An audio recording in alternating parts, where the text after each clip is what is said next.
Cyber attacks are on the rise, with hackers constantly seeking vulnerabilities to exploit, whether it's personal information, financial data, or critical infrastructure. No one is immune to the threats of the digital age. That's where cybersecurity comes in. Graysoft IT Solutions can help you develop a career in cybersecurity, earning six figures without necessarily having any technical background. Join us as we journey through this path together on our YouTube channel, Graysoft IT Solutions. For more information, contact +1571 365 1251.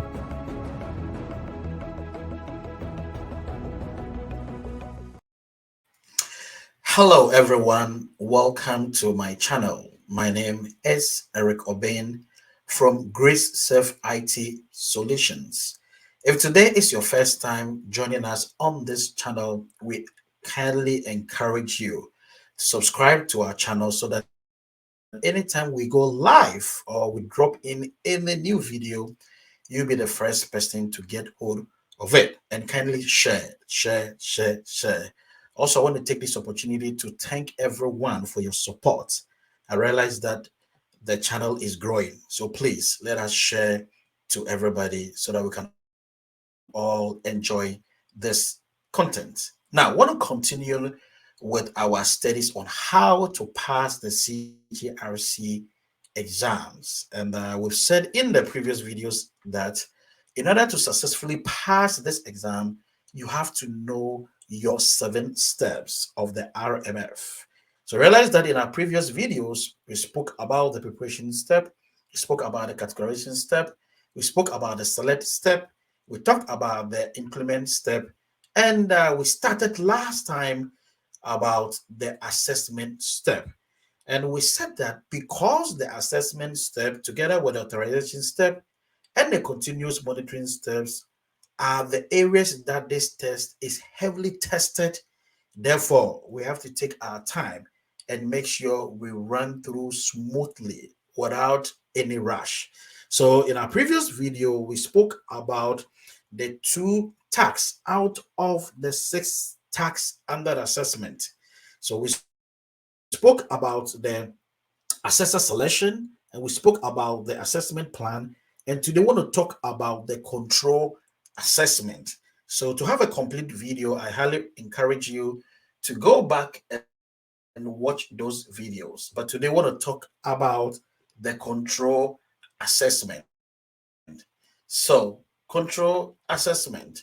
We want to look at the publications. It's very important. It is part of the exams and need to know.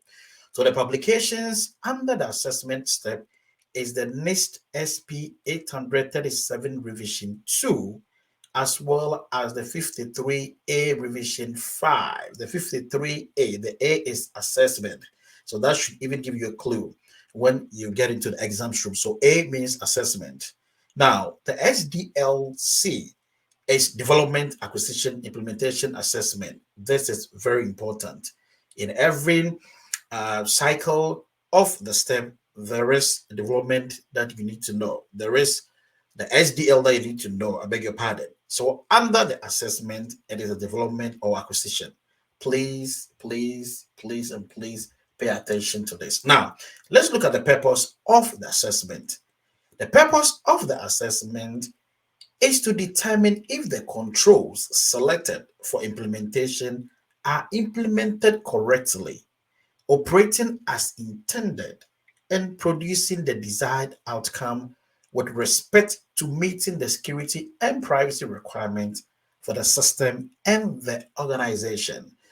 We said the essence of why we need to assess is to make sure that under the implementation step, all the controls that were selected are first of all implemented correctly. That's very important.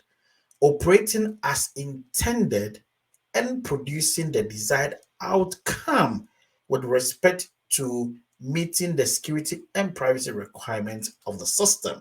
So how are we able to know this? We're able to know this using the SSP as a guide. Remember, we said that the SSP is like a manual of the information system that we are building up. So therefore, everything that you need to know is documented in the SSP. So when the control assessor goes out to do the assessment, every assessment that is done has to match with what is recorded or stated in the SSP to either fail it or pass it. So now let's look at the task. Now the task is control assessment. So the primary responsibility under the task of control assessment is the control assessor. In other words, it is the control assessor who does the assessment. And in our previous video, we said that such person must be very technical and very independent. So the two things that we look out for in choosing a control assessor is that the person must be technically good, must know the controls, how it works, because the essence of the security system is to protect the system from any cyber attack. Therefore, any control put in place must run, and whoever comes to verify if it is operating as intended, if it is implemented correctly, must be on top of his or her game. We don't choose any person to go out to do the control assessment. So let's look at what it says. This is according to the NIST SP publication 37 revision 2. It says assess the controls in accordance with assessment procedures described in the assessment plan. And that's what I said. Control assessments determine the extent to which the selected controls are implemented correctly, operating as intended, and producing the desired outcome with respect to meeting the security and privacy requirement for the system and organization. In other words, this is the objective while we are going to do the assessment. Now let's continue.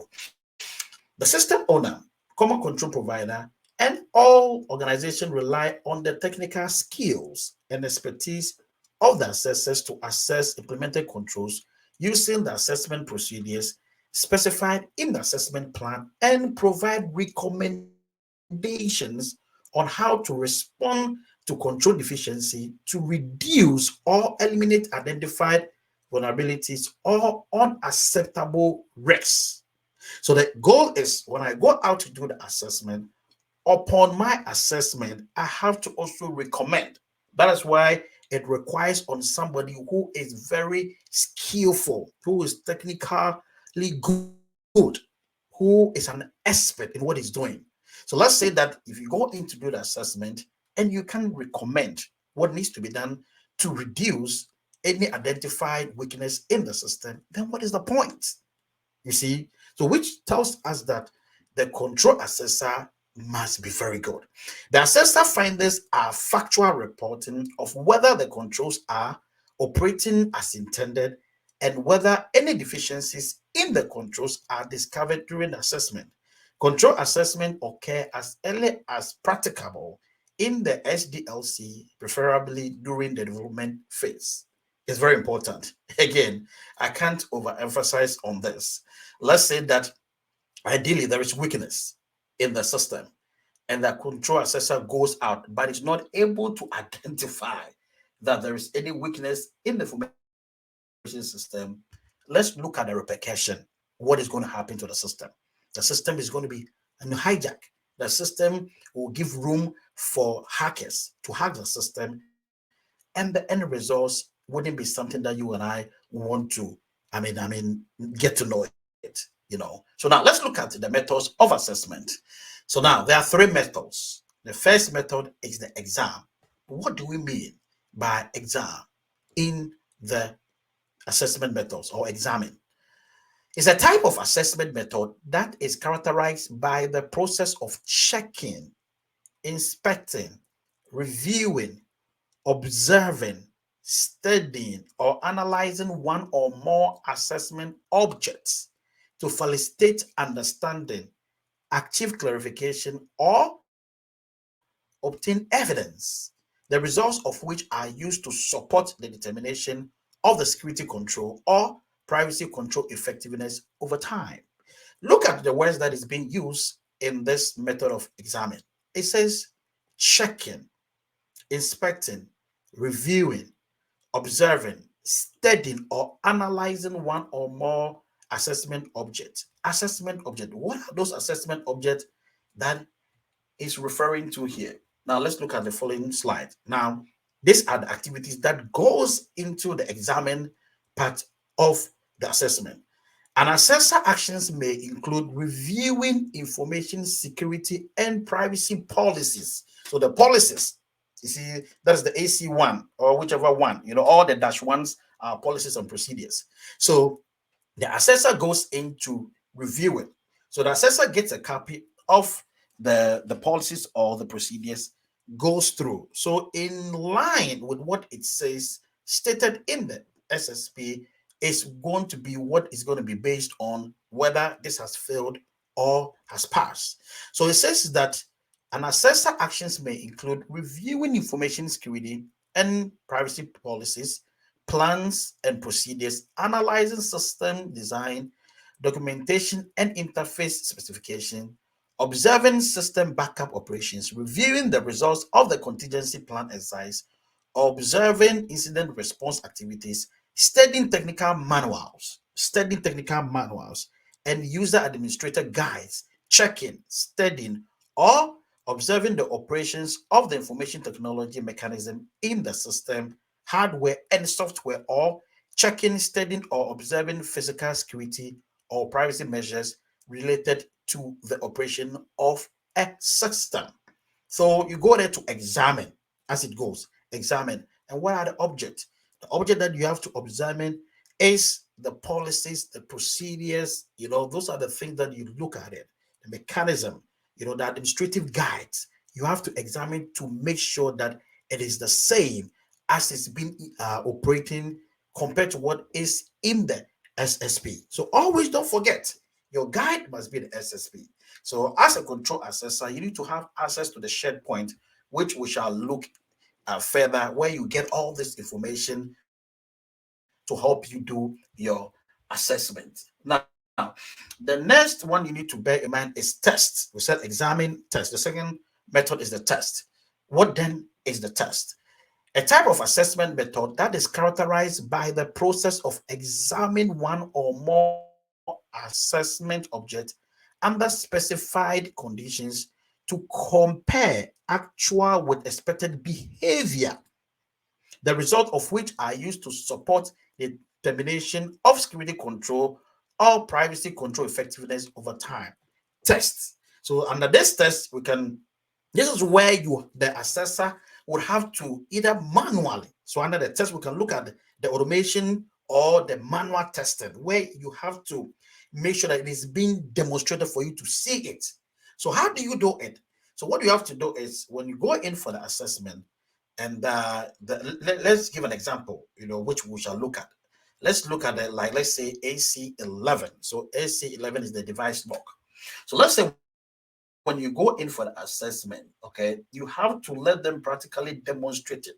Somebody would have to practically demonstrate it for you to see how it works, So if you look at the AC11, for instance, the AC11 is the device lock.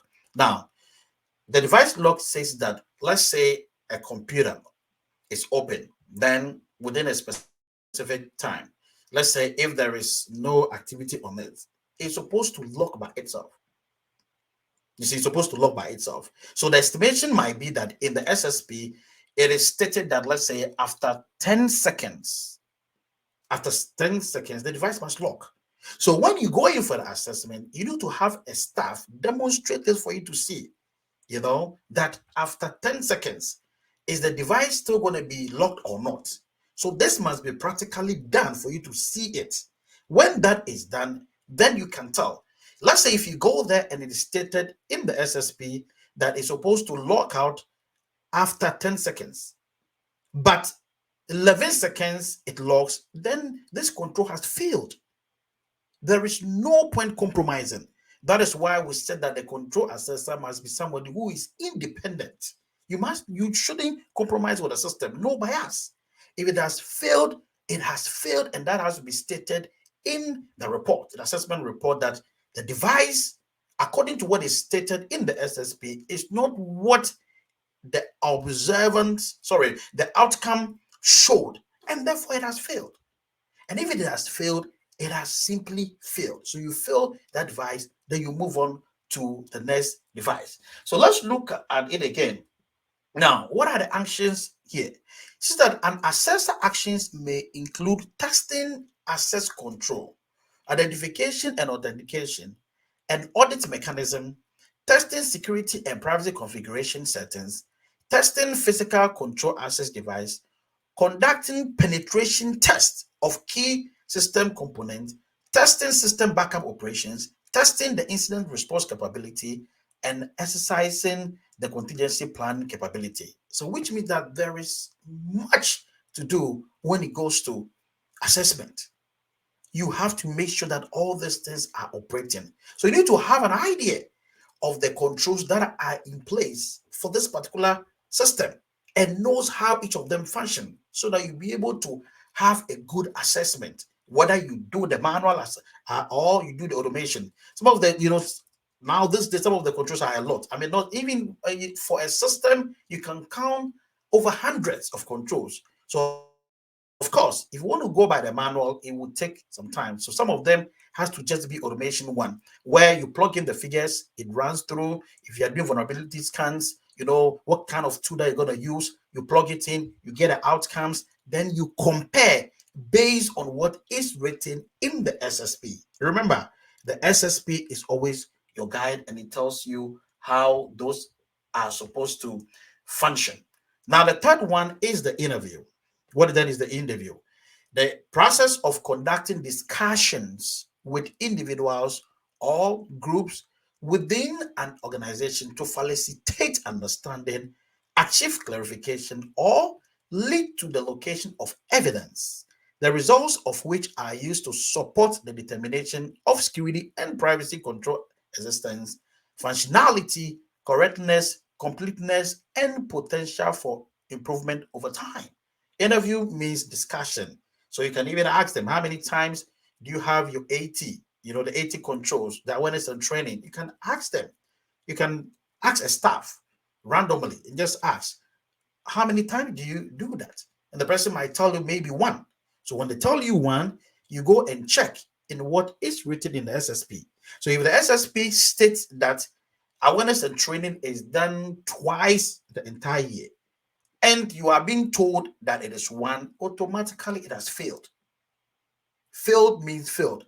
No need to compromise. You go ahead and fill that control, then you put that in the report.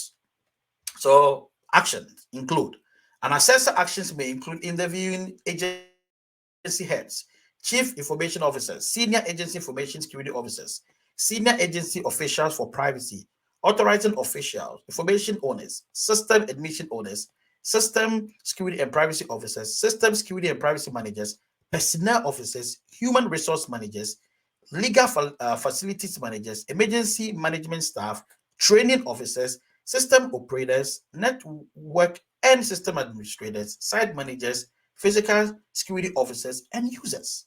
So these are the staff, these are the personnel that you can engage them when you go in for the interview. Make sure always your guide is the SSP and make sure you don't compromise. Now, these are very important. So three things. We have the examine, we have the interview, then we have the test. The test is technical, very, very technical. And you have to know how each of the security controls work, the firewalls and everything that goes into that. You have to be very technical to know how it operates. So you don't just go there to do the assessment, but after the assessment, there has to be a possible recommendation to the system that based on this and that, this is wrong. Review this. This must be checked. This must be examined. All those things must be in the assessment report, which we shall look at in our next video. So in summary, let's look at the processes. Now, you have to schedule a kickoff meeting with the stakeholders. Yes. Remember, the first task is the control selection. The second step is the assessment plan. So the third is we are doing assessment. But you don't just barge into somebody's organization and just tell the person that, hey, I'm here to conduct assessment on your controls. You don't do that. So there's the need to schedule a kick-off meeting with the stakeholders. And this will even help you to know when it is ideal to come over to do the assessment. Because you can also not get in when they are busy, when they don't have time, when they are in their peak period, when they are very busy. You cannot just get in and do that because it requires staff. You need a staff in the organization to, in a way, help you do the assessment. So it is very important to have a kickoff meeting. In the kickoff meeting, that is where you will explain to the organization on how the methods, the procedure, how you want to go about with assessment. So you have to discuss that with them, let them know that I'm going to be there at this particular time, and these are the things that I'm going to do. Then also you have to request artifacts. You need to request artifacts. You need to get access to the SharePoint location where they have the artifacts. So all these things must be given to you to help you go about with effective assessment. Then schedule a significant finding meeting with a system team if you detect any major vulnerability. Let's say when you go in to do the assessment, then upon your assessment, realize that there is weakness. That is very critical. It is a high. It's very, very, very sensitive. You don't have to wait till you are done with all the assessment. Talking about so many, over 200, 300 control assessment controls. You don't want to wait till you are done with all these controls before you bring this to the attention of the organization. Just imagine that you found something today and you say you want to wait. Maybe, the rest of the assessment is going to take, let's say, another week. Just imagine within that space of time, what can happen to the system. So immediately you see an issue, especially a major issue, high sensitive issue, weakness, you have to alert the organization to be aware of first so that they can put things together. Now, provide a draft of the SAR, the report, that is security assessment report, for the system team to review and accept or object to the findings with recommendations and review the SAR as necessary. Remember, we have seen recommendations over there. So it's not just about the findings, but you also recommend what needs to be done. So sometimes after you are done with assessment, you give it to them, they'll say that, no, this is not supposed to be done. This is yes. So whatever is being said, you have to come to an agreement. There have to be a proof of it. That's where the artifact is very important. That's where the SSP is very important, so that you can compare based on what is being stated in the SSP. So sometimes there's going to be that back and forth. Oh, this, that. But it is your responsibility to be independent as a control assessor. Don't compromise with the system. You just go as it is. There are rules, there are procedures, there are policies. And don't forget, there are some government laws that are in place when it comes to all the system. So you have to make sure that you know how it works and you know how to go about with your staff to ensure there is a successful assessment. I want to end with this one. So in summary, you have to know what you are doing. You have to get all this information together. You have to get access to your artifact. There has to be a shared point where you can get access to the information, you can get access to the SSP, you can get access to the artifact that is necessary. Then your assessment is going to be based on what it is done. So we have three types. We said the examine, we have the interview, then we have the test. These are the three methods of the control assessment. And who does it? It is the control assessor. I hope this video really helps, and we shall look forward for the report, how to the control the assessment report, and that will come in the next video. So thank you, and thank you for joining us. I will see you again in the next video. Again, my name is Eric Obeng. Bye for now. Cyber attacks are on the rise, with hackers constantly seeking vulnerabilities to exploit, whether it's personal information, financial data, or critical infrastructure. No one is immune to the threats of the digital age. That's where cybersecurity comes in. GRISE IT Solutions can help you develop a career in cybersecurity, earning six figures without necessarily having any technical background. Join us as we journey through this path together on our YouTube channel, GRISE IT Solutions. For more information, contact +1571 365 1251.